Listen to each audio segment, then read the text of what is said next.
বানাচ্ছি orange jelly. এই orange রস 2 কাপ এর মধ্যে দিয়ে ঢেলে দিলাম। এই চিনি কাপ রস, চিনিটা না গলবে নেড়ে নেড়ে নেড়ে নেড়ে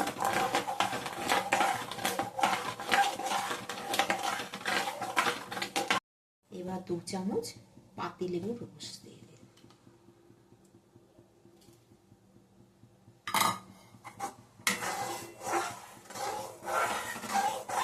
অরেঞ্জের যে জেসটা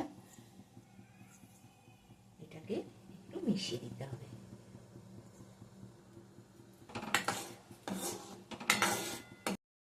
অরেঞ্জ জেলি এবার মিলিয়ে দিয়ে বাটির মধ্যে তুলে নিতে হবে।